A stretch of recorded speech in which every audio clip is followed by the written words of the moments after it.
Okay, this is a Geico commercial, a 30-second one, and I'm going to throw a lot of numbers at you. The lizard voice doesn't work. But please stay with me. In just 15 minutes, you could save 15% or more on your car insurance. This company has been offering great rates and great service for over 75 years. That's the same amount of years as I've been alive. At any time you need help, you can speak to one of their trained specialists 24/7. The company is Geico. Go to geico.com today. Sorry for all the numbers. And in 5, 4, 3, 2, 1, I'm out of time. Now, Podcast One brings you Spike's Car Radio, a downloadable cars and coffee, hosted by writer, comedian, and automotive enthusiast, Spike Ferriston. Now, here's Spike. Hi, everybody. It's good to see you all. You may or may not know, you know his voice. This is the real Zuckerman, my co-host for Spike's Car Radio. Hello. I thought we'd have him up here. Please don't feed him or keep your hands away from his mouth. He's dangerous. But if you're looking for loose women and illegal pharmaceuticals, he's the guy to talk to. That guy right there. He's got the drugs. Yeah. Women, that guy. Yeah. We couldn't be more excited to be back here with you folks. And I want to thank Katie Waller and AIG, who puts this on every year. It's a real treat for us to actually not just come here and drive cars and cause trouble, but to get in front of you all and talk cars. And we're going to do that today with someone really special. He's a comedian, he's an actor, he's a radio personality, television host, a New York Times best-selling author. He also hosts the Adam Carolla Show, which, you probably don't know this, holds the Guinness Book of World Records for most downloaded podcast. Can you believe that, Zuckerman? It's amazing. Wow. It's unbelievable. Brilliant. A dedicated car nut, Adam Carolla. Here he is. Hi, Adam. Good to see you, my friend. Hey, Adam. Welcome to this very special edition of Spike's Car Radio. Here's how much of a car guy I am. I left the track this morning after doing a practice, practice qualifying this morning, and went straight to the DMV. I swear to you, because the DMV in L.A. is so screwed up, you can't get an appointment. So I made a DMV appointment out here off of Laguna Seca and renewed my license before I came here to talk about cars. Wow. Congratulations. That deserves a lot of applause. What do you have to do to renew your license these days? I thought it came in the mail and you just check a box. No, I had to go down. I had to take an 18-question test, which made me very nervous. I was back to, it's pass-fail. I passed. I got my temporary license, and here I am. Give them $36. They don't accept credit cards, and I'm like, I can't buy a beer on an airplane without a credit card. How is it that you don't accept credit cards? And she's like, we're experimenting with I was like, it's 2019. Experiment over. Metric system gone. Credit cards in. Go ahead. Don't experiment with a pilot program to use credit cards at the You just use a credit card. How about that? There you go. Well, congratulations on your new driver's license. Thank you. Now we're expected to start today. I want to start with the collector car market. Sure. I've been kind of tuned out all summer on it. What are your feelings on where we're at as the collector car market as a whole right now?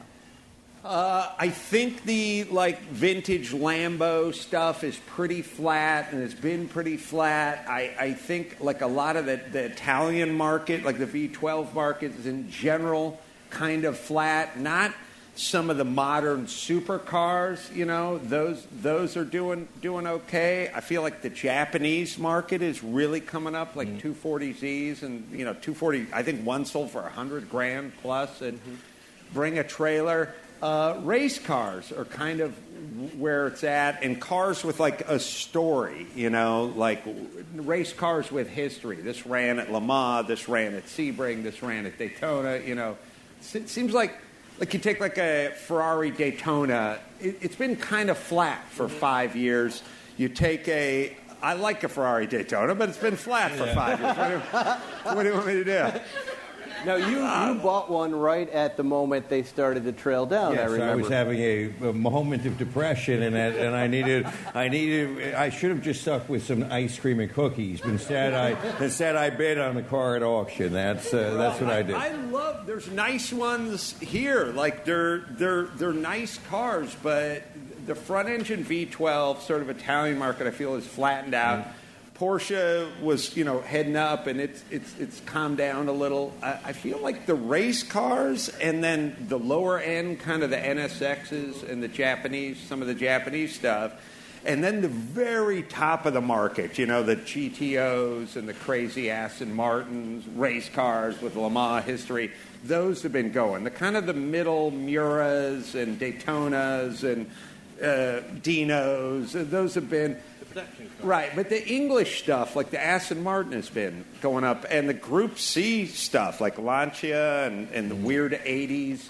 Stratos, weird, Audi Sport Quattros. Right, like 80s rally stuff has gone berserk. Like 80s rally stuff 6 years ago was like, get away from me, weirdo. Right. I don't want your weird car with all its turbos on it. Right. And now it's like $500,000. It's entry-level weirdo street Lancia. Now, I heard that you, before any of these events, are going through every single auction.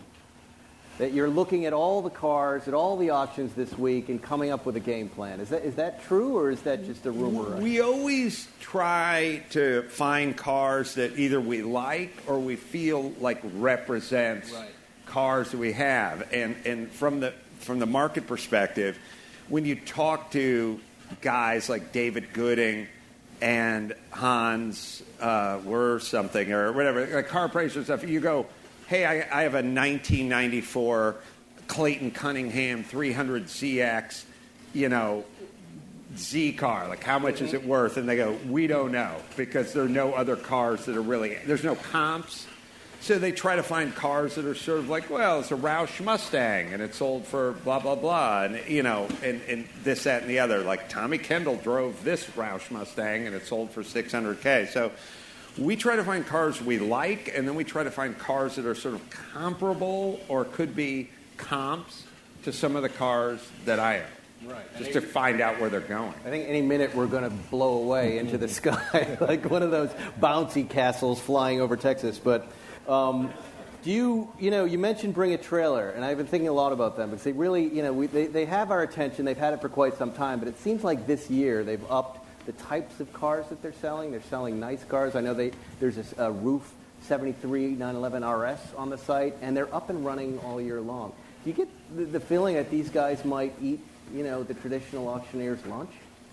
Well, I have thoughts on this because, the thing about if you're selling or like you're in the market for a Gullwing or a Dino Ferrari, a Gullwing Mercedes is like 1.2, but it's not really past that. Maybe 1.3 in there. If you want a Dino, kind of depends, chairs and flares or whatever. But it's 350 to 4. But when they put the 10% VIG onto that, the person who's raising the paddle has done the math. Right. So we're going to stop at 1.1 because when I get out of here, it's going to be 1.2 and change to buy that car. So if you're selling that car, you didn't get 1.2 and change. You got 1.1, and you basically just left $100,000 on the table. Bring a Trailer is kind of for the discerning eye going, like we just had a Porsche 962 with not a lot of history just sold. And I was saying to my guys, like, I think that thing's 9 to $1 million.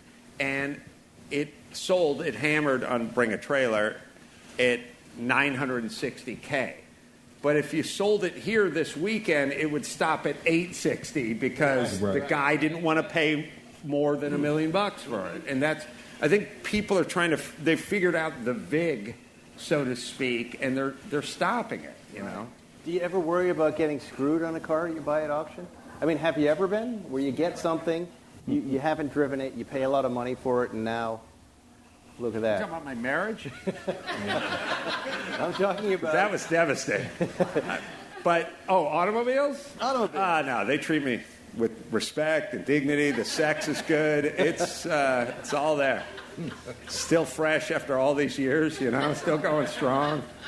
All right. Still get that come hither look for my 935 when I walk up on it. I want to talk about that car because you were just at the track with a 935, right? I was. And that car, I think I was with you when you bought it at auction. Yes, you were. The same day as the Daytona was bought, right? If I'm not I think he mistaken. did better. Well, I hear you're still sorting that car. First of all, what is it like to have at the track? What races are you in with it right now? Well, I'm in Group 5A now, which is like IMSA and GTO and GTU and whatever. Like, I don't know, 73 to 81 or whatever. It's just everybody. It's a bunch of 935s and some pretty crazy Corvettes, like Greenwood big body Corvettes, and some 3.5 Batmobile BMWs, which we love, and some Z cars, and usually some M1s, although I don't see any M1s out today, and Decon Monzas, which are like the craziest race car ever. What did you have to do to the car after you bought it? I mean, there's a car you buy at auction, right? Yeah. You didn't get a chance to drive it beforehand. How was it delivered to you? And then what have you been doing ever since then?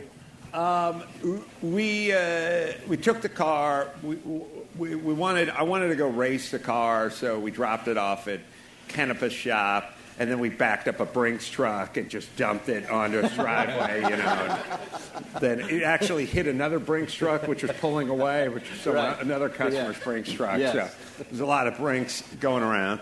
And then he got it all kind of dialed in, so to speak. And then I said, well, we should meet at Sonoma and go around for a few times. And we did, and then I drove it, and we had a passenger seat in it. And then I said, take the passenger seat out, and we just met for the Monterey Historics. And we did that 2 years ago. And then last year was Datsun, Nissan, or whatever, 50 years or whatever, so I brought a Newman Nissan. And then this year we're back with the 935, which, like it's an old car with a lot of races, and some of the suspension stuff was a little out of, cattywampus, and we just kind of fixed it.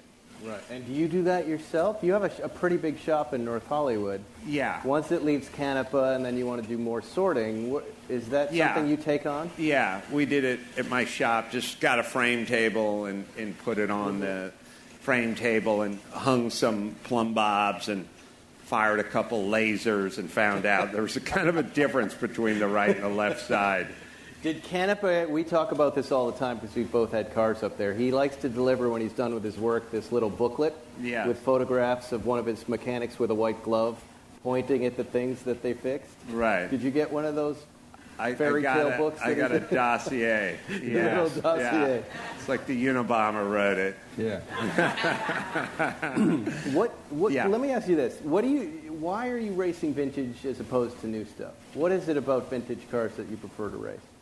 Well, I like the cars, better themselves. What's better than a 935? But they're not as safe as a new race car, right? No, I wouldn't 935 has a imagine. I history. wouldn't imagine they are. But I think only one guy's ever died in a 935, and that's Ralph Stumlin. But his name's on my car. So it's a good sign, or maybe we got it out of our system, right? You don't worry about that. Yeah, he drove with Newman at Le Mans in '79 in my car, and then he died at Riverside, I think, in '81. Interesting guy. If you look up Ralph Stumlin, he had 2 wings break off of cars at full speed. Like he had a F1 car wing bust off and had a horrific accident, and then he had a wing bust off on a 935 and had a horrific accident. So it's like 2 bad, weird, sort of catastrophic failures to wings, which is kind of random. I drove in a modern Trans Am race at Willow Springs and in a GT1 in Trans Am 1 in a C7R like 2-frame Corvette, and that was good. I mean, I had a water bottle and stuff. Like you had a switch. It had a switch you could drink water. It had a had a radio. It had a sequential gear shifting. Like it was kind of Fire safety. Yeah. It was. It felt good. Like it felt normal. The guy was like at a computer and stuff, and he was doing things to the suspension, and he had like all the whole readout on the dash with all the. I was playing Angry Birds like during the whole back straight over there.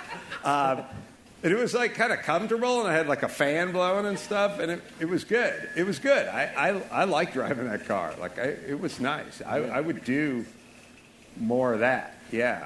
Where does the fascination with the Paul Newman cars start? Is that why so much of this stuff is vintage, even though at the time Paul Newman's driving new stuff? Probably. I was less of a Newman guy and more of a Datsun guy at the beginning. So I just got. I got a 610. I got a Bob Sharp 610, and it was Newman Sharp racing for a long time. But this was a Bob Sharp before he met Newman, and then kind of word got out like, oh, if you got a Bob Sharp 610 little four-banger Datsun, like they're like, there's a Z car that Newman drove, this championship car from '85. That's for sale. It's like just sitting in Danbury, Connecticut or something, like with like a flat tire. And I was like, oh, okay.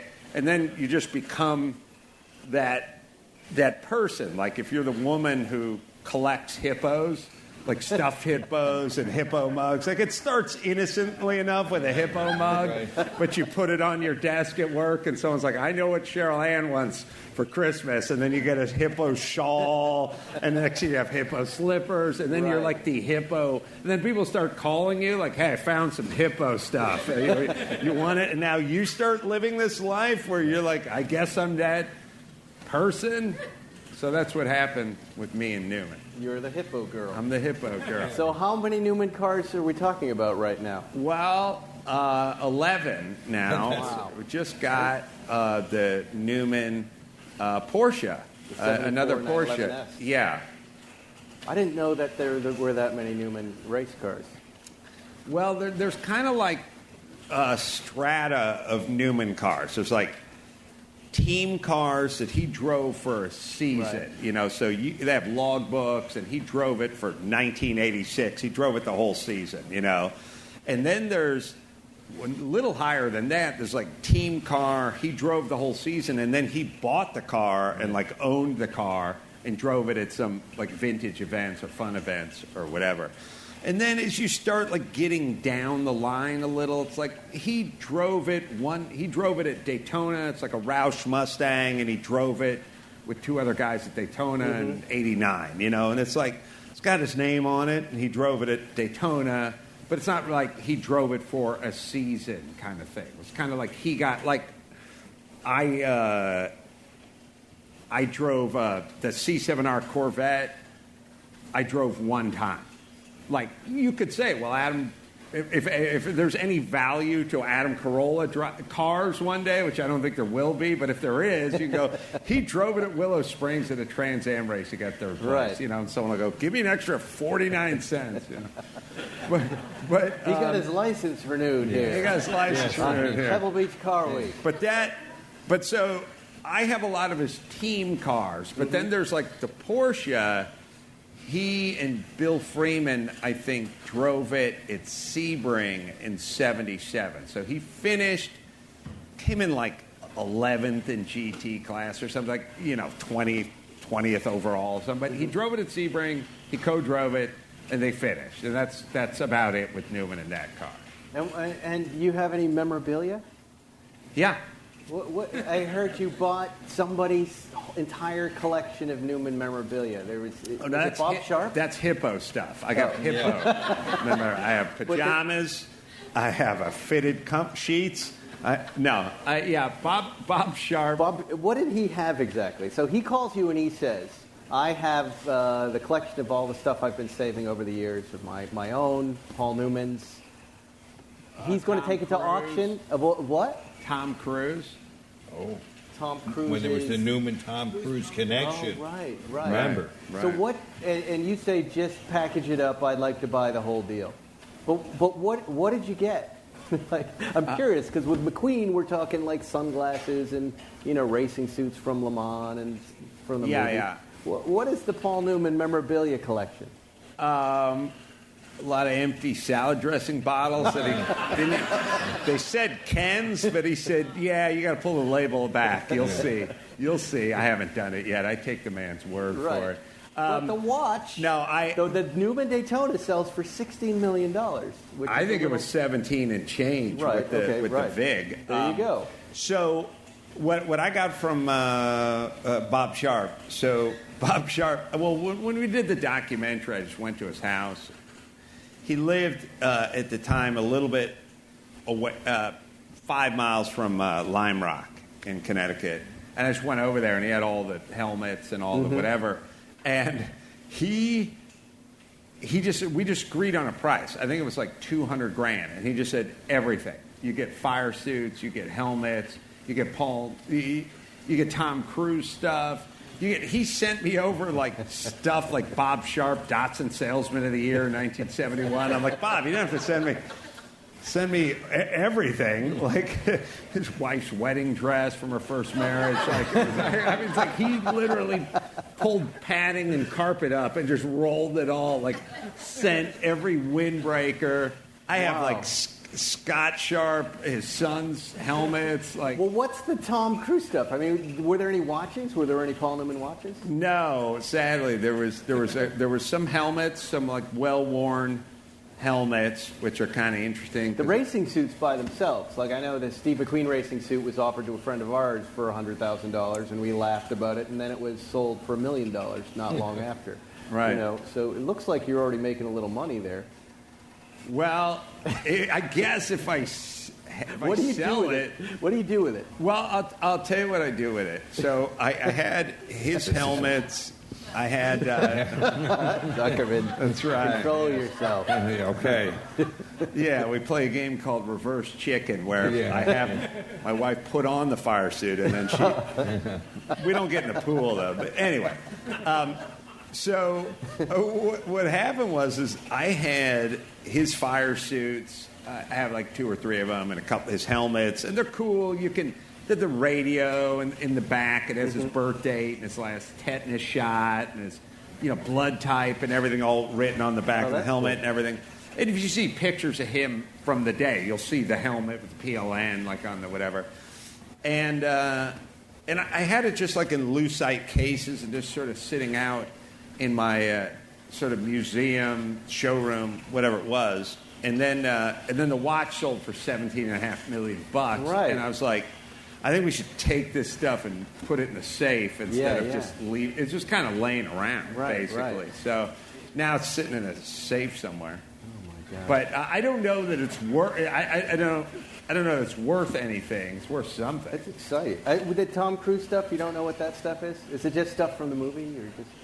It's Tom Cruise's fire suit from the real race, and Tom Cruise's helmet from when he ran with Newman and Sharp in like 87, 88. Color Money. Yeah. He came over.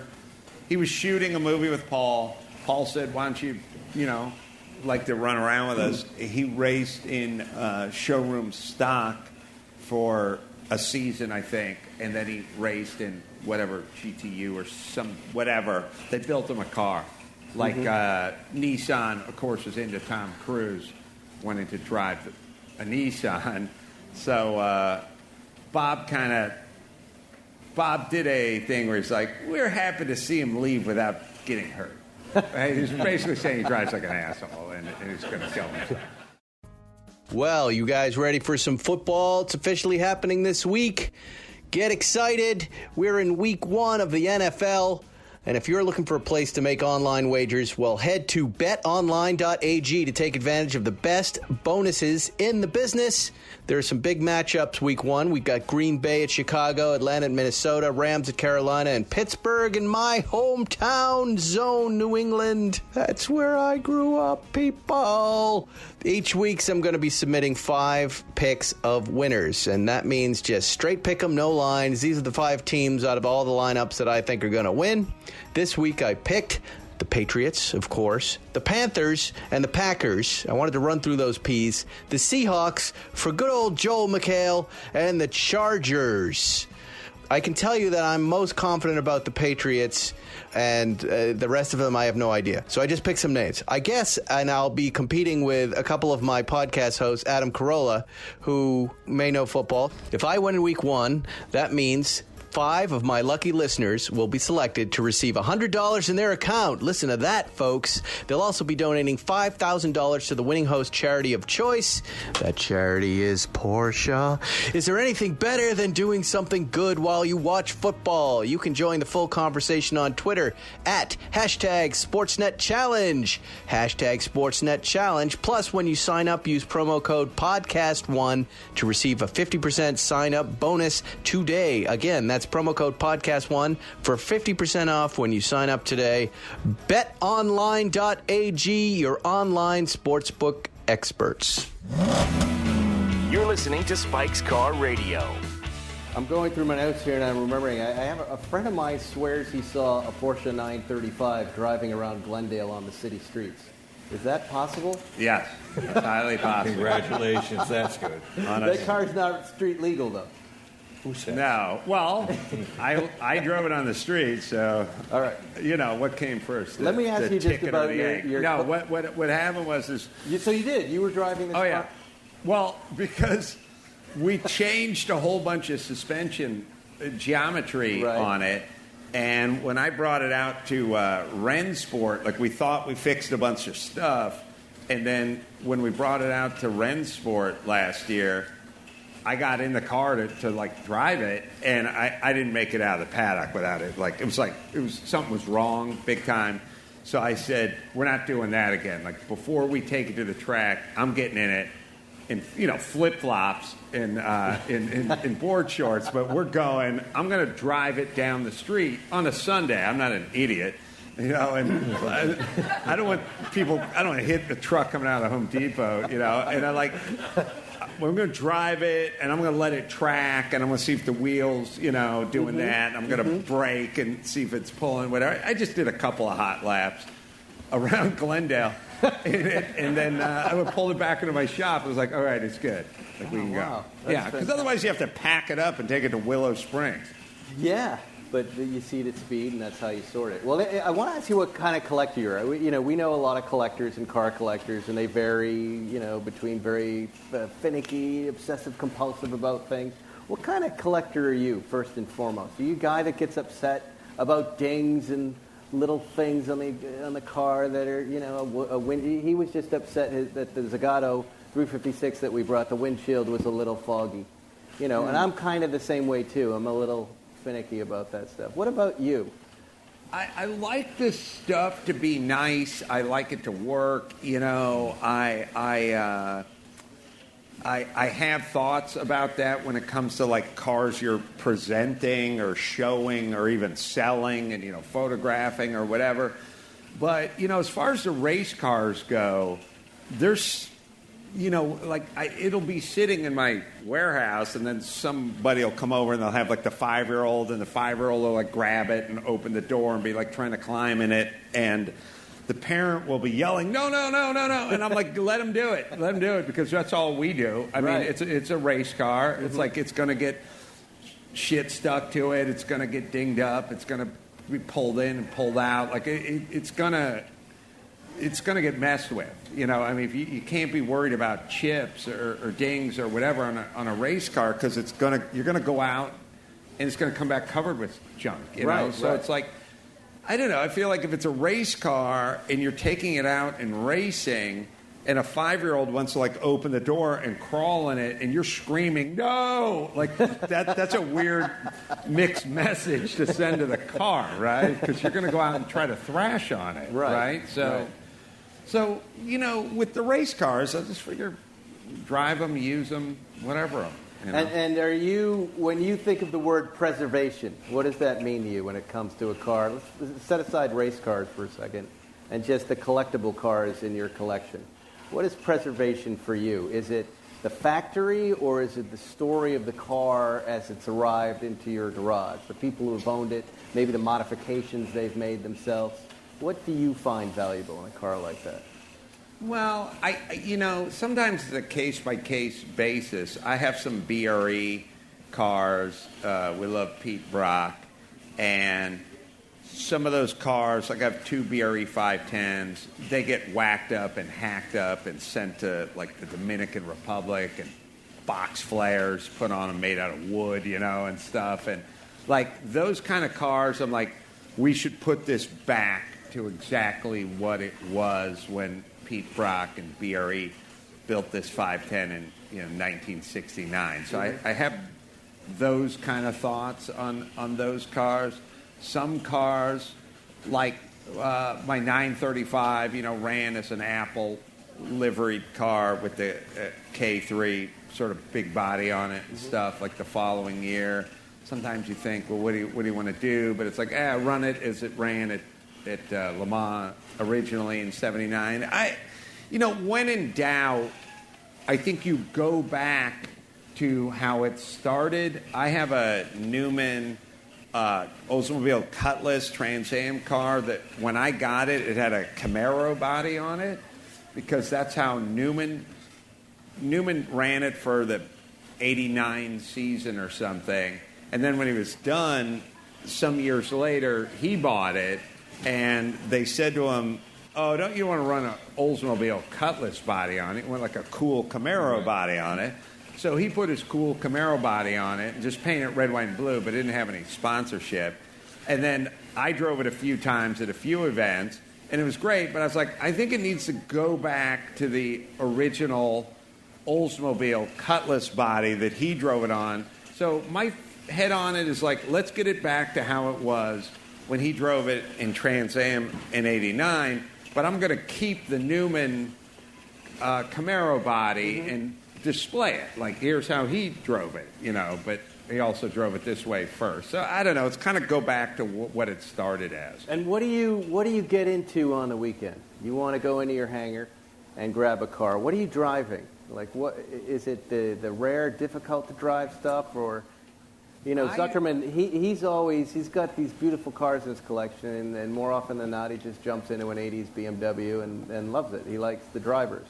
By the way, me too. I just like to get in a car and drive, and I don't necessarily want to be challenged that much. What are the cars in your collection that you get in more often than not? Most all the stuff I have are race cars now, so I tend to just tinker around with them or see what the progress is on putting Newman's GT1. I have his '86 championship car that's like a two-frame car, but it's in a lot of pieces right now. And like the engine's at Rebella. We got to get the engine back from Rebella. They want money. They're holding my engine hostage.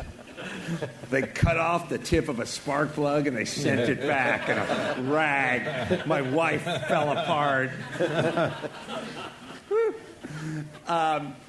So, like, this is always just like, we got to put it all back together. But, in terms of, like, what am I... What are you driving? I drive my 935 around Glendale. That's hilarious. Well, you can register old race cars. I'm not that... Last time I saw you were in a Jaguar, some new Jaguar. Yeah, but that was a car you were on a deal with, right? I'm not that cool, like, around town. I'm just kind of like... on the track. I'm the opposite of Jay Leno, which is he is... told me that he only wants cars he can drive on the street, right. Basically. And I went, well, I like cars I can drive on the track. Yeah. And so we'd make quite a couple if he'd ever see things my way. I've tried to remove most of the sexuality from the proposal, but he still just says talk to the hand. So great. It's very common for race car drivers to say that. They prefer to make noise on the track, and then they're in Teslas a lot of times. Yeah, it does. Street cars just don't impress them in the way race cars impress them. Well, I think it's like when you take the kid that's getting into trouble on the street, you sign him up for the Golden Gloves, and you have the off-duty cops teach him how to box, and then he doesn't get in any more street fights. Like I think there's a version of that for cars where it's like, the street, it seems like trouble, you could get stabbed or something. Like, I don't know. There's too many tickets floating around Burbank and Glendale, like where I am too. It's like, I don't want to think about it. Like, I just want to strap in and do it, like, officially. Tell me about your production company. Are you only making new documentaries about motorsports? It's chassis.com, right? Yes. I remember you did SSY. the 24-Hour War, right? Right. And now there's the big Christian Bale, Matt Damon movie, Ford versus Ferrari. Did they come to you? No, they never. For information, because you were there first, right? And you did a great documentary about it. Thank you. It's the best part of Hollywood. I was just at the Shelby Museum in Boulder, I think, Colorado. Any of you guys been to the Shelby Museum in Boulder? It's a little off the beaten path, but it's a killer museum. Like, they have some original Shelby Cobra Daytonas. Speaking of Pete Brock, they have they have GT40s, a lot of significant GT40s. They have the Ken Miles GT40 there. I mean, they have everything. And I was like, as I said to them, I go, oh, when they were making the movies, did the producers ask you any question? You own all the cars. And they're like, nah, they didn't say anything. And I'm like, yeah, because they don't want facts or anything. Right. So, no, I feel like in Hollywood, if they ask you a question, if they send you an email going, hey, you made a doc about this movie, we're going to make a movie about this, then somehow that's some sort of entree into me suing them at some point. So if there's any communication whatsoever, I'm going to sue them and go, that was my idea, and I got an email that says you had questions to prove it. So I think they distance themselves from it. What do you have coming out on Chassis? What are your new documentary slates? We have one called Hippos, Hippos, Hippos. This is a young woman. No, healing through hippos. I want so a piece it's another. Of that, or I'm going to sue you. No, we have the Willie T. Uppity, the Willie T. Ribs doc, first black driver at Indy. That one's finished.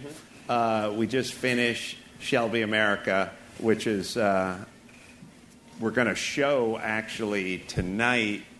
I think the tickets are probably used up, but we're showing that sold out at Shelby Club, not because I'm good. They just buy things. No, they can still come. Look, there's Yeah. not that many of them. Yeah. Just show up. I'm going going to get you in. I'm going to be at the Golden State Theater doing my brand of non-car related comedy. If you're interested, Saturday night, a few tickets to that left. But we're working on Shelby. We're just finishing. Uppity, we did just finish. We're actually working on one on memes. We're working on one on Mad Magazine. Oh wow! As well.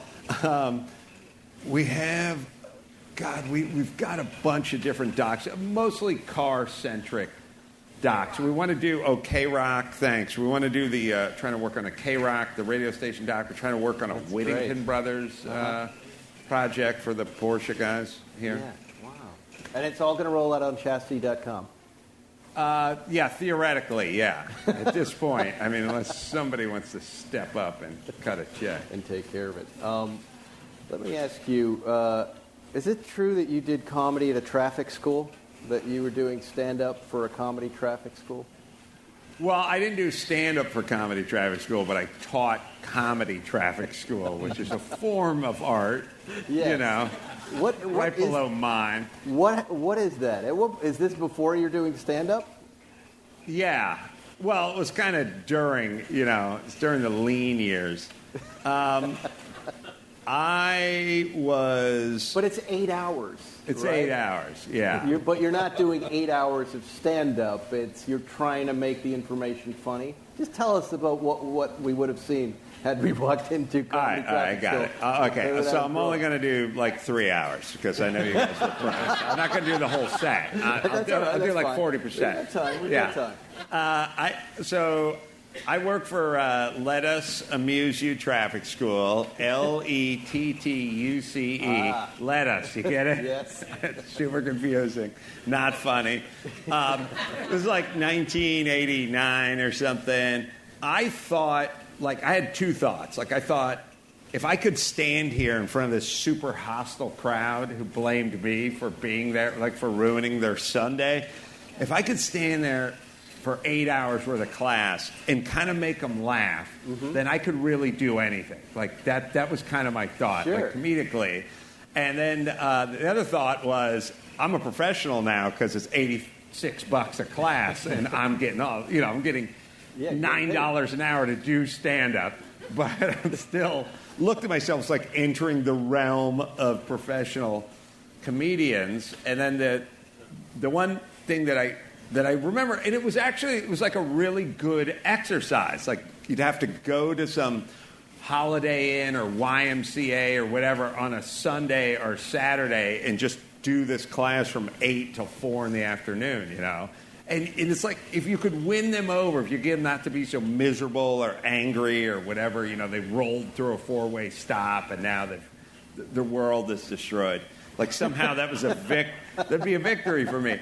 But did you do an opening monologue? I mean, where do you fit the comedy into the information? That's what I'm confused Here's about. the comedy of working for a comedy traffic school. Okay. It's not really in the actual delivery of the message or material. It's more what goes on back at headquarters, like when the head let us amuse you traffic instructors going like, hey, I've been here 13 years, so I think I know what I'm doing. Like, you're thinking, you're such a loser. You've been doing comedy traffic school for 13 years. But you have to kind of look up to him, And then he's like, now listen, these people could go to Sears for $22, or they could go to Acme, for $23. They're paying $26, all right? And for that, they deserve premium comedy, right? Like, okay, so it's $4 more. Right. It's 50 cents an hour more. Yeah. They're spending it, and they want to know they're dealing with professionals, like professional grade comedians that let us amuse you. So I was like, so how do we let them know that? Because my way of letting them know it would be funny. Well, let's be funny, and that'll send a message. They're like, listen, do not be scared to embellish your credits. Like, when you get up there, you let them know right from Jump Street how good your career's going, how much you're crushing it out there. I'm like, listen, it's 7:45. We're in the Conejo Valley, and we're at an Arts Deli that's not open that day. How good is the comedy career? Like, you think, I just opened for the Rolling Stones. We just got off we're on North American tour. We just flew in from Brazil on a private jet so I could make $80. Telling you losers what's funny about passive restraints. Like, I said, let's not embellish that much. Clearly it's not going well. Right, if I just sold out Madison Square Garden, I wouldn't be here. So it's kind of a flying in the face of facts. How long did you do that for?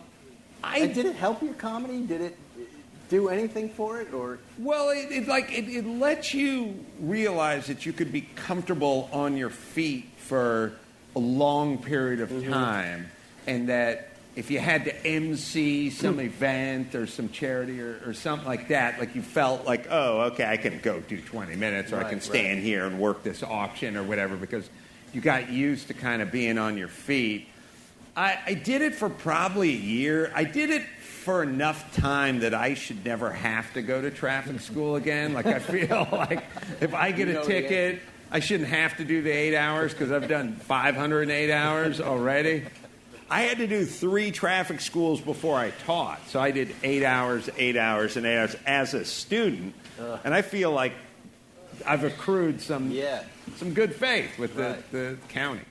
Well, it's time to talk about my sponsors. This printed ad in front of me is called Weird Things. All right, here we go. Think of all the weird things found in cars. And I'm not talking about the stuff that my Plan Z guys leave in that front boot. And I found everything, because between Moise and his groceries and Zuckerman with his iced teas, it's just a mess. And it makes me wonder about them. And another thing that I wonder about, but in a good way, are Continental belts. Bet you didn't know they're OE in tens of millions of Chrysler, Dodge, Ford, and GM vehicles that roll off the assembly line. They're also OE on the majorities of BMWs and VMWs. VMWs? What? VWs.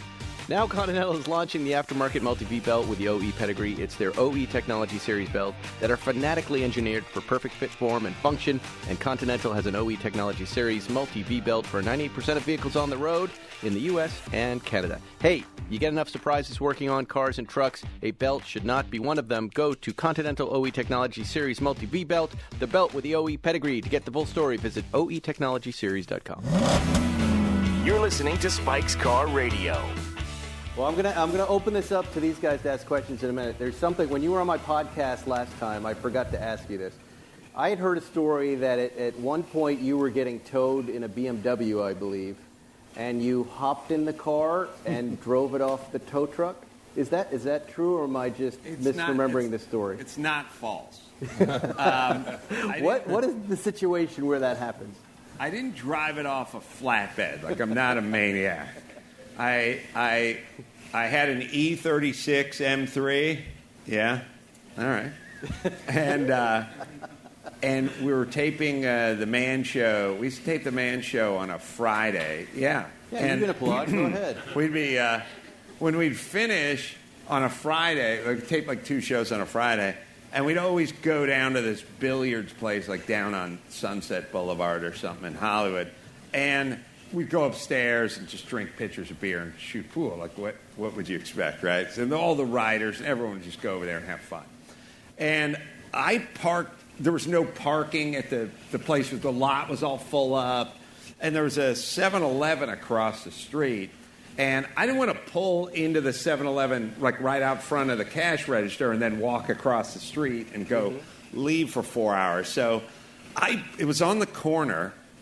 And I just pulled right underneath the sign on the outer corner, like on a gas station, like where they sell the velvet pictures of E.T., you know, like in North Hollywood where I'm from, or the Virgin Guadalupe beach towels or whatever. Like when you see those weird, like that part of the gas station, like next to the signs. I'm like, I'm out of the way, and I'm not holding anybody up. And then I went across the street, had a couple of beers, shot some pool.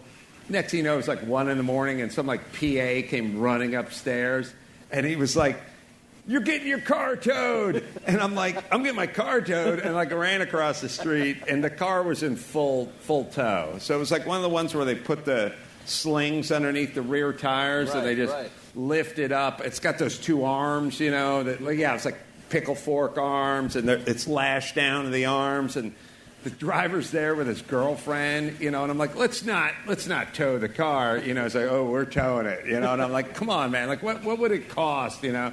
And then I'm like, why don't we just let it down, and I'll give you some money, and then I'll just go home. And he's like, what do I tell my boss? And I said, you ever get called out to tow a car, and you get there, and the car's not there? Right. And he goes, all the time. And I go, okay, tell him that happened again. And he's like, I don't know about that. And then at a certain point, he got in the car, and he started to drive away. He got in his tow truck, and then I jumped into my car, knowing that most of the ballast was in the front. You know, the brake ballast is in the front wheels, and I just put my foot on the brake, and he'd get out of the car, and I'd get out of the car, and he'd start yelling at me, and then we'd run back to each car, and then he'd start dragging me away, and then he'd get out of the car again, and then I'd get out of the car again. And at a certain point, I said, just let me go to the ATM and, like, you know, I wasn't saying bribe, but I was saying, like, I will pay you for the amount of the towing. If it's $120 or whatever, I won't have to go to downtown L.A. and get a ride and blah, blah, blah. And he's like, no. And then at a certain point, I just said, why are you being an asshole? And he's like, oh, you're calling me an asshole? It's like, yes, you've been acting like an asshole for 40 minutes. And he goes, now it's on. And he jumps back into his truck. And some drunk segment producer I'm with named Tom, he's like, unlash the wheels. And I'm like, what? And he's like, I undid it. And I'm like, he undid it, man. He undid, like, the passenger side. And I'm like, what? He said, undo it. And he undid his side, and I just pulled the, you know, thing was like a tie down, you know. And I just released the tension on it. He's like, go. I get in the car. It's a 5-speed, I think. I get in the car, and the rear's up on the thing, and they're like down these little saddles, you know, and I get in the car, and I put it in first, and the wheels are 4 feet off the ground in the back, and I just throw some revs at it and just dump the clutch, and the thing like goes, and it just like falls forward. I hear a sound on the way down. Not a good sound. Not a good sound. Thing hits. And my guy's just yelling, go, go, go. And he goes running like into the night. I just take off, haul in.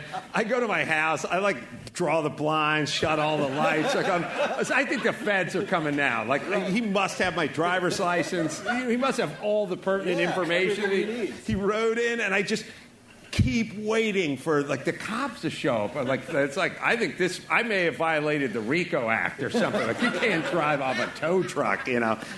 I just waited and waited and waited like all night. Like just kept every car that would come up the street. Like that's the feds. It's a Fury. What is that thing? A Gran Torino? So no one ever showed up. No one ever called. Nothing at the DMV. Like nothing. This guy just went like.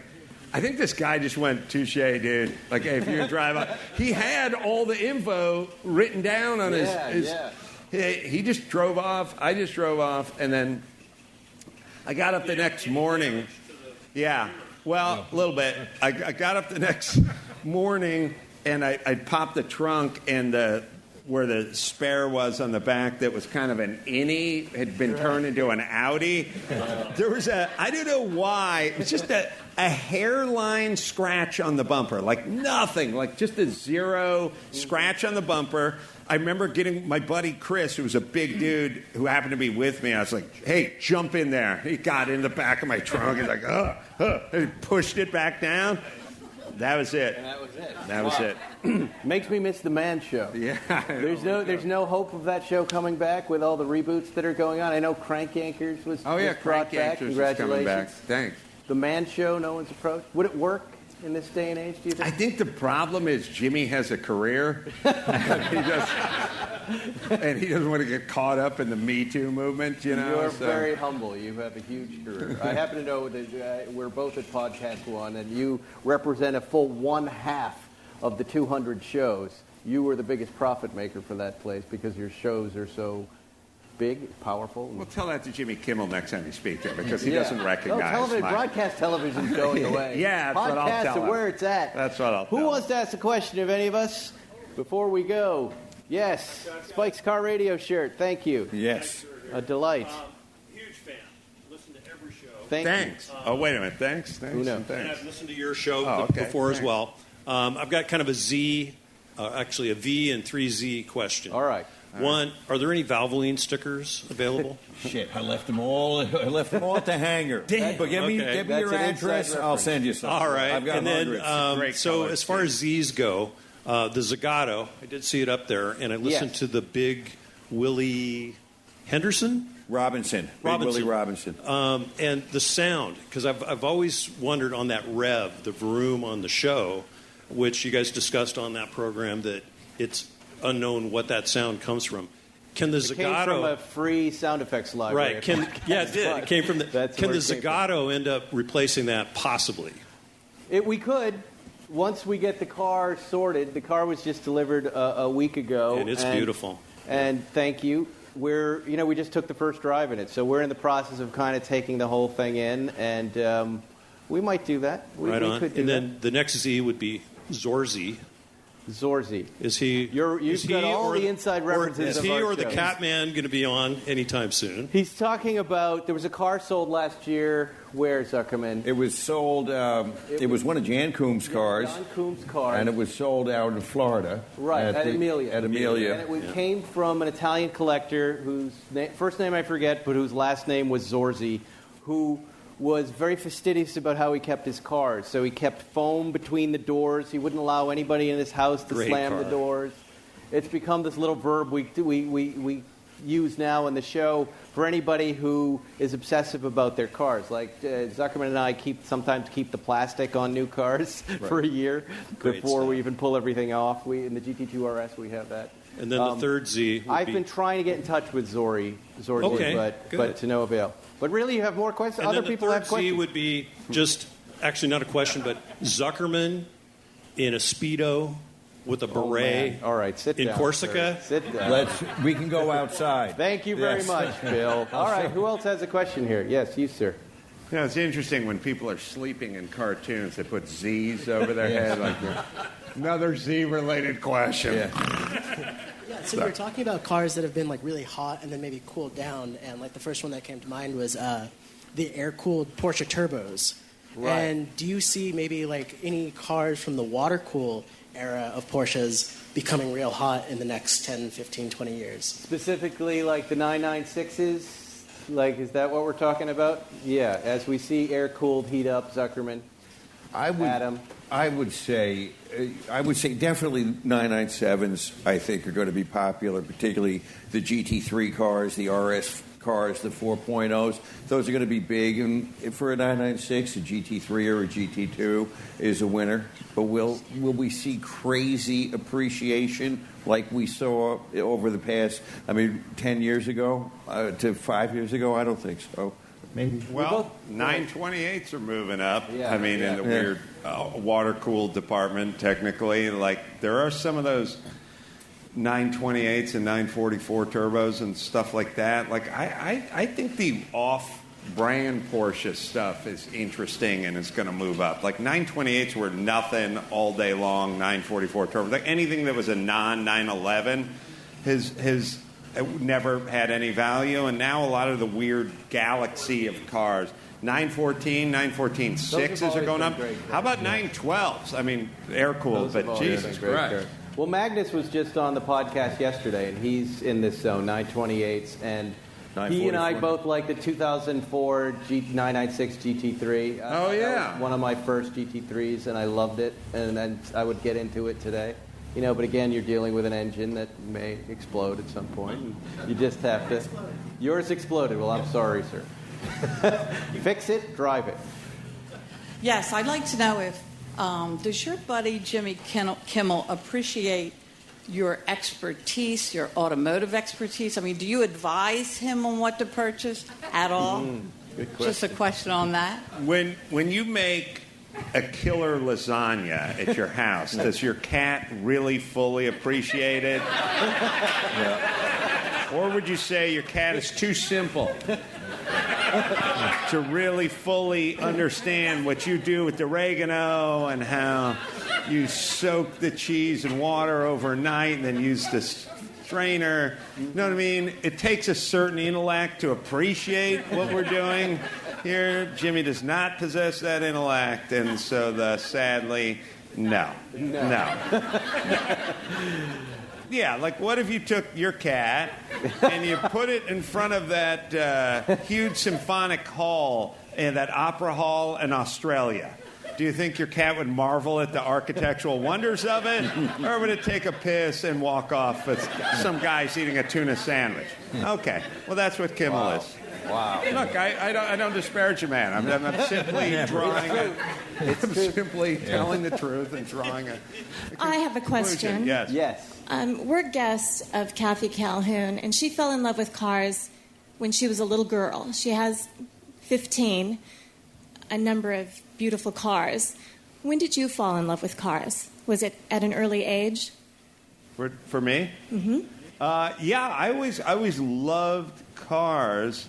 I loved all things sort of mechanical, and anything mechanical would work for me. But then, obviously, cars are kind of a best expression of all things mechanical, with an aesthetic part of it, and so many different facets of it.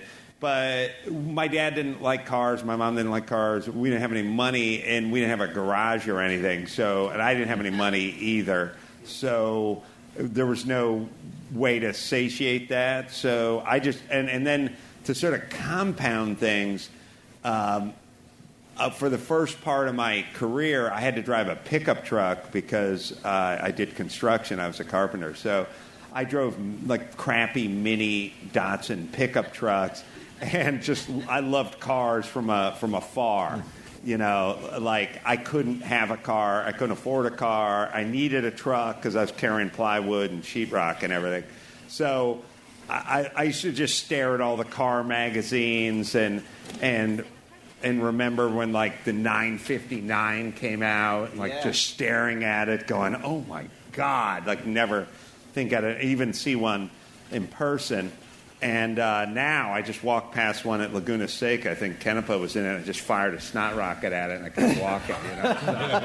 So that's where I'm at now. Well, what's that Taproot car? What's the first one you get, that first car, that may not be the one that dictates the rest of your collection, but it's the first one that kind of christens the collection? I kind of figured out that a 240Z Datsun was like a good, cheap, poor man's car that worked and had an overhead cam and, aluminum head and a 5-speed. And the first one's probably had a 4-speed, but a 2000 Roadster had a 5-speed in it and a 2-liter motor and another overhead cam. And I was like, it started to dawn on me that the Datsuns were like pretty inexpensive. You could work on them, a lot of room in the engine compartment.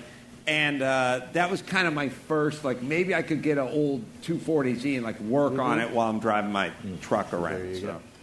There was another question over there. Sorry, this one's for the panel. Holy Grail car? Ooh. Go ahead, Zuckerman. You start. Changes every day, but now that you said 959, I'm thinking 959. Yeah, sure. That'll make my life work. What about you, Adam? I'm going to do a deep cut and not just pick like a $80 million Ferrari GTO because that's cheating. I love BMW M1 Pro cars, not BMW M1s, which are fine. The rims are a little funky and the interior's a little, 80s, 70s. But the BMW M1 Pro car, I just love those cars. Naturally aspirated, straight six. I just have love. In race trim, they just are awesome. Like the one Canepa had. And they're fast on the track. And Canepa had, he did a street version of an M1 Pro car. It was a gray with no metallic in it or something. It was out at the track at Thermal. Yeah, that was a... That's a beautiful car. It's a great architecture for a car, especially back then, Yeah. I like Bruce Meyer's 61 250 short wheelbase that won Le Mans. Has nothing to do with the value. I just think it's one of the most beautiful creations I've ever seen. And recently I sent you that it's an orange Gamund in the Porsche factory, one of the first 356s. That car blew my mind when I saw it. I see things like that and I can't sleep.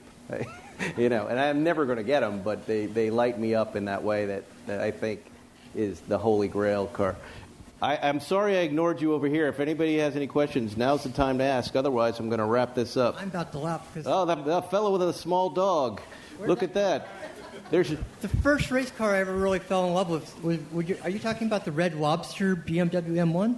I think it was. Well, there's a few BMW M1s, and the Red Lobster one is funky because it's got the big lobster on it. But I like them just in the pro car BMW M sort of striping and badging and livery because they ran I think an IROC series with M1s for a while. And they have a lot of them. They have a lot of privateer cars in different liveries, but I like them in the BMW livery. There you go. All right. Thank you all for coming, everybody. It's been a pleasure. Adam Carolla. We'll see you next week on Spike's Car Radio for those of you listening at home. Thanks for listening to Spike's Car Radio. Download new episodes every Wednesday on the Podcast One app or subscribe now at Apple Podcasts or PodcastOne.com. Hey, what's happening, man? It's Tip T.I. Harris. Come check me out, man. Join me on my new podcast called Expeditiously. Exclusively available on Apple Podcasts and Podcast One. Now, every week I'm going to be talking to people who move the culture forward, who are shaping and changing the world in their own way. You're going to hear some shit that will change your life and move the needle in your world. Expeditiously is exclusively available on Apple Podcasts and Podcast One. Now, what I need you to do is download and subscribe to Expeditiously with a new episode dropping every Thursday. Do it expeditiously! You've worked hard for what you have. Your money, your assets, your 401k, and home. Isn't it all worth protecting? Nearly 1 in 4 consumers have been a victim of identity theft. LifeLock Ultimate Plus helps protect your finances with up to $3 million in reimbursement. LifeLock alerts you to identity threats you might miss. And if your identity is stolen, your dedicated U.S.-based restoration specialist will work to fix it. Let LifeLock help protect what you've worked so hard for. Save 25% off your first year on LifeLock Ultimate Plus at LifeLock.com/aware. Terms apply.